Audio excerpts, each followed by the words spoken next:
Okay. I created a monster because Oh nobody my wants God. Sinosh and more. They want shady. I'm stopping. Chopped liver.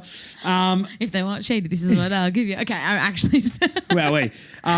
Burning questions. We've got some questions that we're going to answer from the fans. We've got 3 questions to answer here. We'll chop them up. We'll give them to you guys. So let's see how we go. Let's do it. Big question here. Which player is under the most pressure in 2025? If you had to pick anyone on the list who's under pressure, who is it? Well, I don't know what he's under pressure for, but I think it's Cam Zurhaar.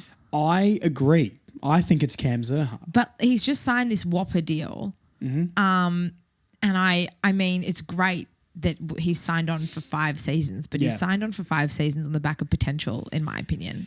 I agree. Mean. It is. It's brutal, but like if you get big money and you've shown us what you can do in the past, you're in your prime. He's 25 years old, or 26, I think. Sorry, it's time to perform, and I think with the expectation on him last year or going into the preseason, he just didn't live up to any expectation. Yeah, a very underwhelming year. 30 goals. It's not a bad return, but he sort of had spot games where he'd kick a bag, but not be consistent. I think he's definitely the one to watch.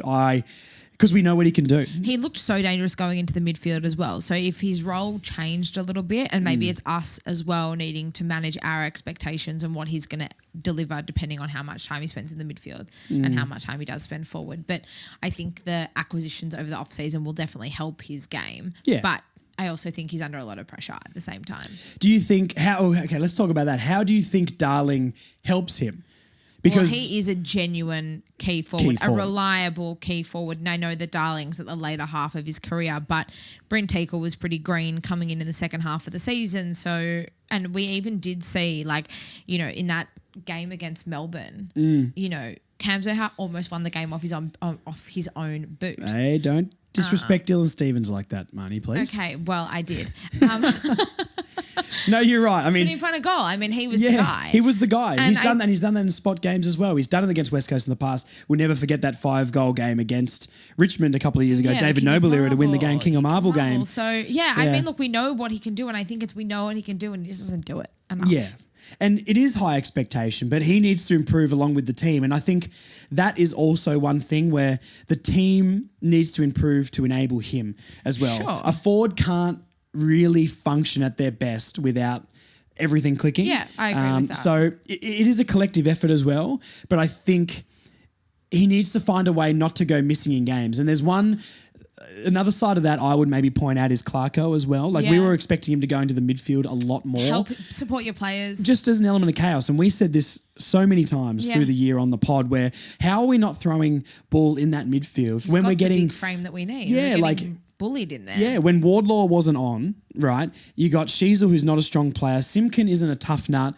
LDU's not really a tough nut as well. Tom Powell's the only one, really. Yeah, but I even maybe wouldn't put Tom Powell in that category. I would a little bit. He's the biggest of the bunch. He's the biggest of the bunch of a small bunch. Yeah, LDU's got the size, but I think LDU can play inside a little bit, but he's definitely better on the outside. Well, I think we almost saw Paul Curtis go in the midfield more than Cam Zurhaar. They both did, and that's weird. Which is very weird. Similar body shape. I think, PC is a little bit shorter, but I can't believe Bull didn't go in that midfield more. And do you think that's just because of his tank?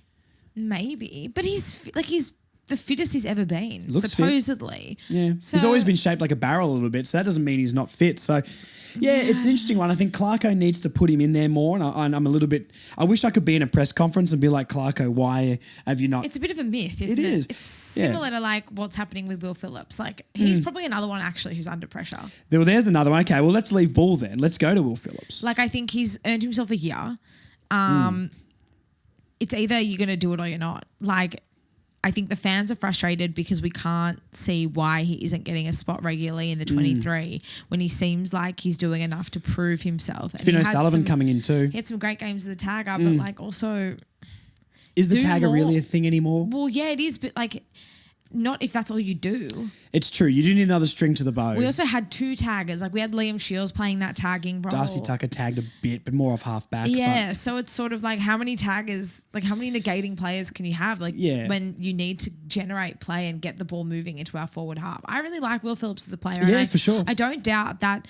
And I've had a bit of time to sit with this because I was probably really like when I thought about him and the glandular fever, I was like, oh, like surely he's over it now. Probably not, to be honest. Like it can take a good 24, 36 months even for it to like fully leave your system. Like you're tired all the time. Yeah. And I'm sure that'd be really difficult in a professional environment. But then if you can't handle it, put your hand up and say so. But then if we're talking Bull goes in the middle, we've got Luke Parker going to go into the middle now. Yeah. Finn O'Sullivan has been drafted. Colby, and he should play first round. Absolutely. And Colby's training with the midfield group by all reports as well. You know, with hopefully a fully fit Simpkin going into it. And then we haven't even mentioned Wardlaw, Sheasel, LDU. Competition, Powell. It's Powell. Yeah, it's crazy. So Will Phillips is definitely under pressure. Yeah, and it's like how much can he reinvent himself? Like we look at like a Charlie Lazaro who was delisted at the end of the season. Charlie Lazaro is a great midfielder and he's had a couple of really, really great games for us when he was playing in the midfield, but his inability to add more dimensions to his game or to be that. Clarko likes versatility in players. He likes players that can fill lots of holes. And if you don't have that element of versatility, well then that was case in point with Charlie Lazaro showing the door. There was no room for him in the midfield. Do you see him playing a different position? Do you think no, neither do I. That's what I'm saying. It's really hard because he's not quick enough for a wing. He's an all right shot at goal. He did kick a few goals sort of back half of the year. And to be fair, like that small forward role is exactly what we would need. That's our weakest point in the ground, I would argue. But I guess like, you know, Geordie Payne being there, but Constanti being there, Hanson Jr. got a lot of games. And I think none of these guys have locked that spot in. Absolutely. But Simpkin and Parker, I think are going to play a lot more forward as well. Yeah. Dersma is hopefully going to play most games next year, which he didn't. I think it's going to be really tough for Will Phillips, but we also need a bit of squad depth. Maybe he takes that Curtis Taylor role where if someone's injured, he's the next man up. So I guess going to the forward line and another spot in contention with a Dersma or Parker and Simpkin playing forward, Eddie Ford. Yes. Only a 1-year deal. Under pressure. I think he's under pressure. 100%. And I don't think he should be, really. I think the fans, I think we love Eddie Ford so much. And like you said, he's just the aura god where he's flipping the bird, wearing speed dealers and things like that. He's a great guy. He's just having a great time. And he is box office when he's on. Yeah, for sure. But he's nowhere near a lock for this team, especially with the potential of a Dersma. I think that's the most obvious maybe swap for the two because Zerha's not going to be out of the team. And, other than that, you've got guys who can roll through. And Curtis, no. And you've got guys who can roll through the midfield, unlike him. He was a shout. For me, I said on the pod a few times, why isn't he going to the middle? Because he's got a decent sized body as well. I actually really liked him on the wing. Yep. He was really, really good on the wing with Bailey Scott on one wing and Eddie Ford on the other, but he wasn't really able to even lock that spot in. I don't know why either. Yeah, I mean, I don't really know who's keeping him out of the team. It's another one that's kind of hard to tell. It's just a strength in numbers sort of thing, I guess, and we've got a lot of players that play his position. But were you surprised that he only got 1 year?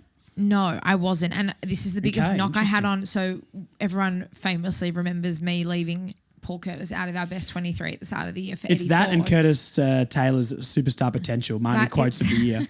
It's Paul Curtis this season. The one thing I've been most impressed with him about is he's closed the gap between his best and worst. Like he's become a much more well-rounded, consistent player, which was my knock on Curtis at the start of the season. Yeah. And I thought Eddie Ford was a more consistent player, but Paul Curtis's ceiling is higher.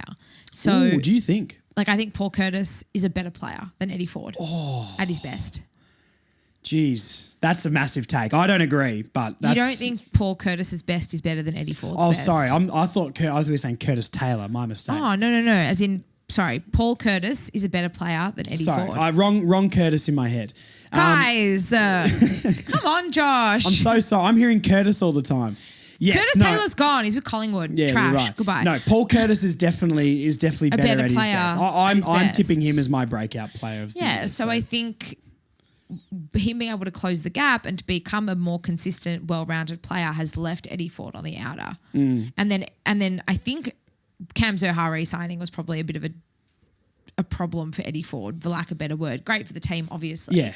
And if Cam Zerha can perform, that's great for us, but I think he's probably leaving Eddie Ford out of the side. All the fans love Eddie Ford, though, and I would have liked to see him get a slightly long... I think he's done enough to earn a longer deal than 1 year. Like, I think he's showed a lot more than Will Phillips has showed. I like it. As an example. So, look, it's pressure, and as long as they're expecting him to get that extra deal at the end of next year, I think it's okay. But I think it's demanding more from your players, and the only way we're ever going to be able to grow as a football club and to move forward is to improve on guys like Eddie Ford. No disrespect to Eddie, because I think he could be an important part. Yeah, he could be a best 23 player. 100% moving forward, but at this stage, he's probably on that 20. He's probably between that 22 and 26 on the list. Yep.